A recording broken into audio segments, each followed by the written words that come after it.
Energinya full banget. Inilah yang dinamakan Dong Pakis. Depan kita ini kan tebing ke atas sampai sana. Begitu juga yang ada di bawah saya. Ini juga tebing sama seperti kayak yang di depan itu. Sungainya ada di bawah, berbentuk seperti lorong memanjang sampai ke bawah sana, dimulai dari ke atas itu. Waktu Bu Jumiati hilang itu kan beliau merasa di depannya itu ada sosok kakek-kakek pakai baju hitam yang jenggotnya itu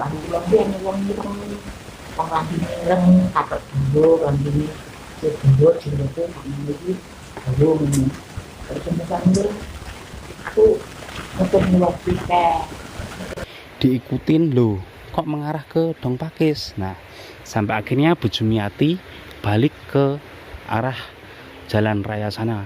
Tapi ternyata begitu sampai sana, kakek yang berjenggot panjang ini tadi tahu-tahu udah di depannya lagi sana, padahal awalnya mengarah ke Dong Pakis ini. Nah, dari situlah kejanggalan mulai terjadi. Di situ Bu Jumiati diberhentikan, sempat ditawarin makan. Lucunya itu gini, di tengah hutan kakek itu ngasih nasi di piring, lauknya ini ayam loh. Mandek sama udang untuk koyo pinggir rakan ngono lho, koyo warung begini. Berarti makme teng piring. Piring awe sak pitik empuk terus sampai ngombe wedang kopi ning gak tak pangan. Kopine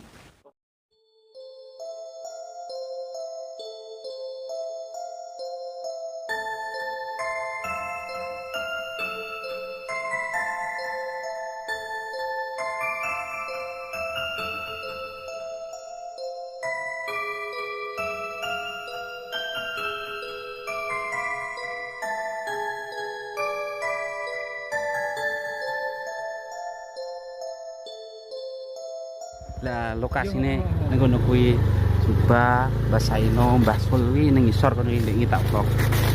Tapi sekarang kita maju ke iya. Seton. Piye. Iki lho lumpang bener lho Ton. Nek lho. Sopo sih wani? Lumpang tenan. Asli lumpang dhisik iki. Biasanya lumpang kayak gini, lumpangi bahasa Indonesianya apa Ton? Penting gue numbuk apa lah. Ini kan peninggalan orang dulu. Yus nenek moyangnya dhewe lah boleh dibilang yang dulu pernah bermukim di sini. Nah, menumbuk padinya kan pakai beginian. Biasanya iki ning Jawa nek lumpang mesti nek sing jenenge wingit lah sih nek sing nunggu. Lah iki nyatane saiki zaman modern lho ora nek sing nggowo. Ning kene terus neng terus neng punden syarat kae loro kae malan kae ya dikeramatkan. Pemburuan apa ya? Barang anu antik ya itu. Antik. Akeh. Jadi ceritanya dulu kan di sini juga pemukiman. Wah, sing serem neh ning mbaonku Ton. Kayak bekas kampungnya wong Hindu. Jadi Pak dhisik buka mbaon kuwi ijik menemukan piring-piring dhisik untuk emas. Mulane ning kono tekan saiki orang mencari emas nganggo detektor lho. Mesti njujuke rono. Oh enggak, njujuke rono. Malah kejujukan. Padahal iku bekas lubang galian wis akeh. Tapi jek wong nggo detektor saiki jek trene rono. Pak iku pernah entuk emas sak meneh iki lho. Zaman dhisik jarene didol payu 20.000. Pas macel. Iya. Nek trimo nggur lumpang-lumpang ora umum terus bekas pemukiman Hindu kok.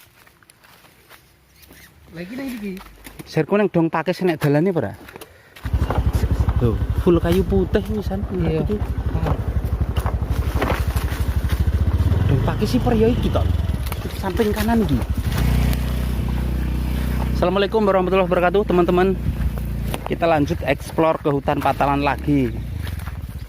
Jika kemarin saya mengangkat cerita tentang orang yang disesatkan di sebelah barat sana, sekarang kita menuju ke lokasi Dong Pakis. Mungkin teman-teman yang pernah nonton cek lokasi Masjid Gaib waktu Bu Jumiati hilang. Saya kan juga pernah ngeplok di sini Dong Pakis, cuman saya dari sebelah sana, seberang sungai. Dan sekarang saya dari sebelah baratnya. Saat ini kita tepat berada di atasnya Dong Pakis. Dong Pakis ini adalah sungai Orang Ngawi nyebutnya kedung. Kalau orang daerah Sumatera itu lubuk. Lubuk yang dalam, jadi kanan kirinya itu tebing, lubuknya ini memanjang. Kayak untuk jalan aku ton. Lereng. Ini baru ke sungai. Jadi lubuknya itu dimulai dari air yang kelihatan sampai ke bawah sana. Posisinya kehimpit tebing ya. Dulu waktu saya cek lokasi masjid gaib, tempat hilangnya Bu Jumiati, saya kan dari situ. Teman-teman penonton yang indigo saat itu sempat berkomentar kalau memang benar di situ rame banget. Memang yang saya rasakan seperti itu ya teman-teman. Jadi waktu saya masuk ke lokasi, yang saya rasakan itu seperti masuk ke kampungnya orang asing. Gimana toh rasanya masuk ke kampungnya orang asing nih, energinya full banget. Inilah yang dinamakan Dong Pakis. Jadi di depan kita ini kan tebing ke atas sampai sana. Begitu juga yang ada di bawah saya, ini juga tebing sama seperti kayak yang di depan itu. Sungainya ada di bawah, berbentuk seperti lorong memanjang sampai ke bawah sana, dimulai dari ke atas itu. Waktu Bu Jumiati hilang itu kan beliau merasa di depannya itu ada sosok kakek-kakek pakai baju hitam yang jenggotnya itu sepanjang perut ya.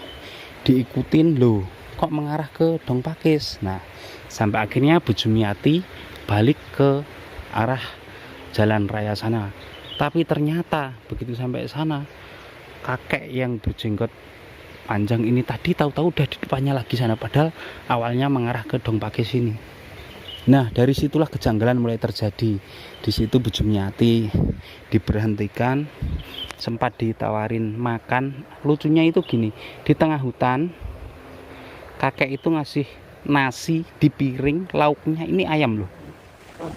Ya waktu itu persatu yang laku, kemarin aku tuh makan ini pernah di pohon. Mandek kan madang, untuk kayak mungkin beratan dulu, kayak warung begini. Berarti makme teng piring. Piring, awe hak pitik empuk, terus sampai membeli wedang kopi, ini nggak tak tangan. Kopi ini betul ini. Kak, Akan dia memilih meminum air putih yang dia bawa dari rumah.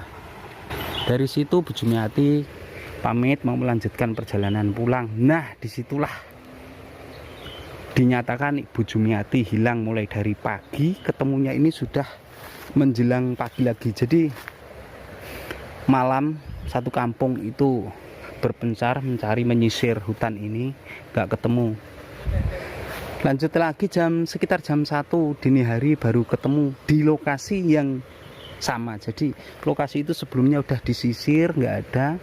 Kemudian begitu ganti hari, sudah lewat tengah malam, dicari di titik itu baru ketemu.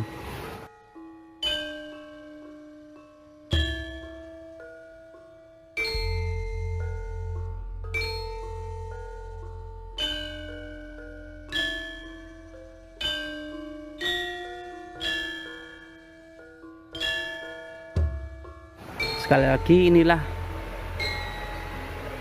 penampakan Dong Pakis ya teman-teman. Seperti biasa, yang bisa melihat monggo silahkan berkomentar. Kok penampakannya di tengah tebing, Anton. Di depan kita di sini ada 2 sarang burung, lur. Tuh. Tak zoom kena enggak. Yang ini bulat kecil, iki sarang burungnya bulat kecil, yang ini menggantung. Nek sing gantung di tengahnya itu ada hitam-hitam kayaknya udah anakan kayaknya. Tapi bodo amat, tujuan kita tidak mencari burung, biarkan dia hidup. Aku cuma mau mengeksplor keberadaan Dong Pakis. Dulu Dong Pakis ini sempat dicek oleh warga pakai bambu utuh dari bawah sampai ujung bambu itu dimasukin, itu belum tembus ke bawah loh, saking dalamnya sungai ini. Dan dulu juga ada cerita ada yang iseng-iseng apa itu, pakai sabit ke salah satu akar yang ada di sini, di sungai ini. Akarnya ini ngeluarin darah ya. Parah.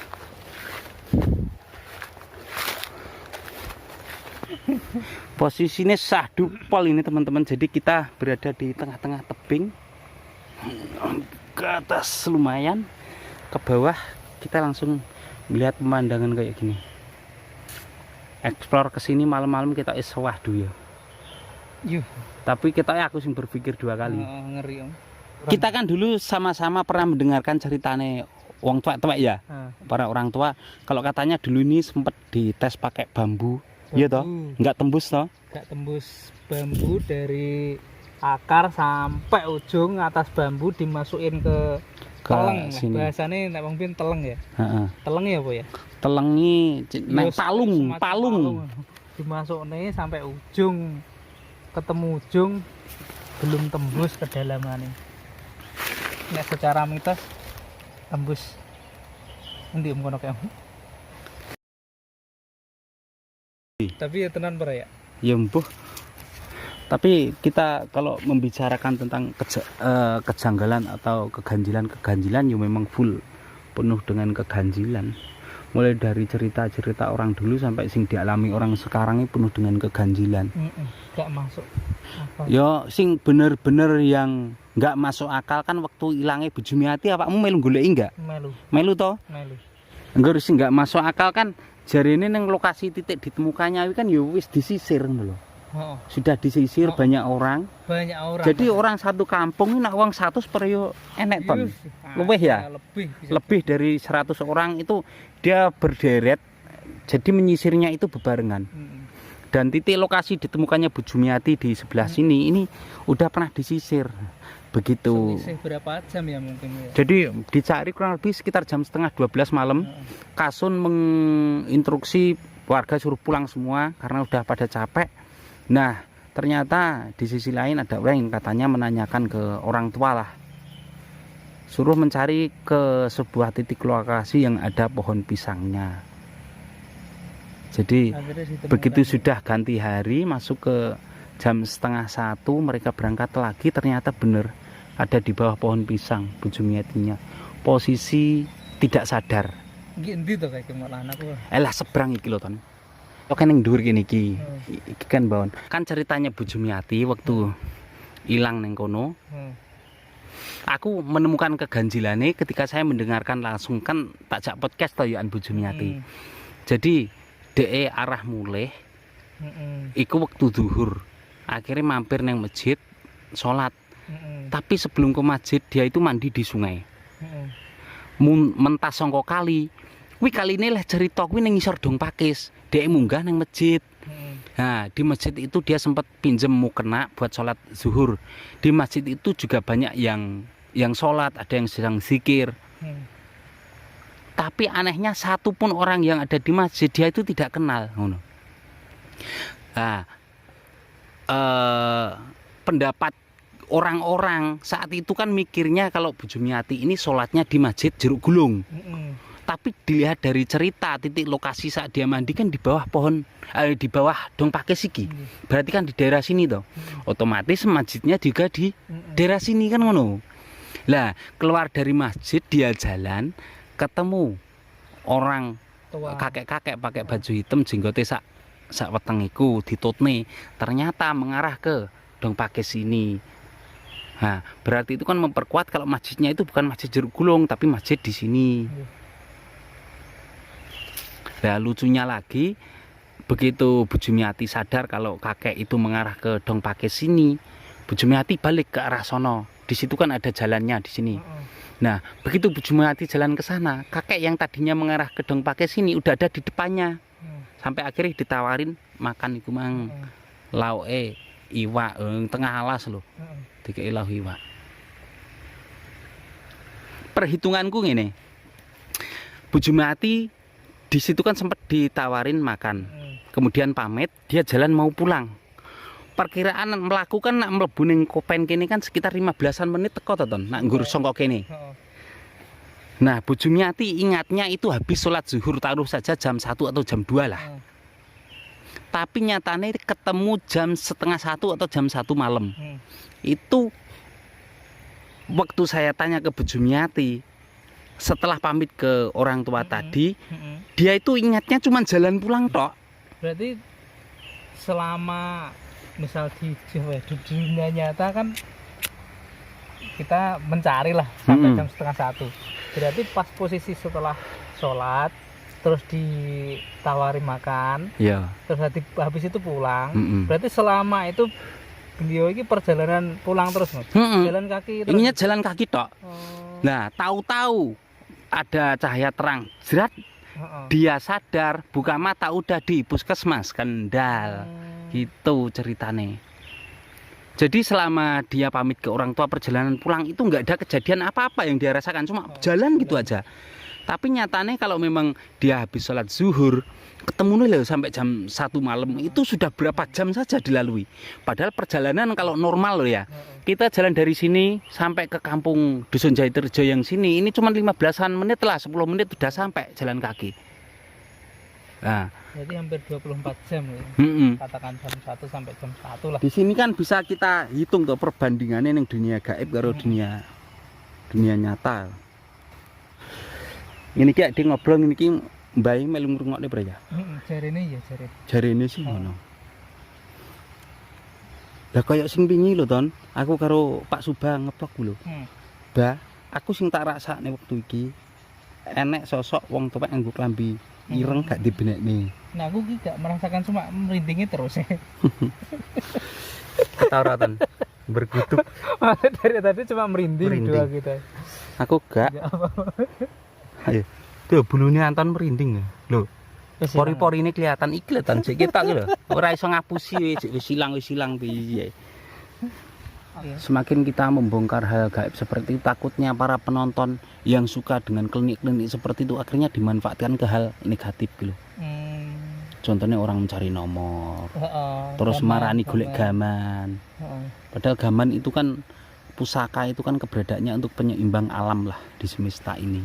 Ngono lho maksudnya. Mau mbah-mbah dhisik luhurin ndeleh konokan yo kanggo pager kanggo apa. Kok ditariki gak setujunya kan di situ.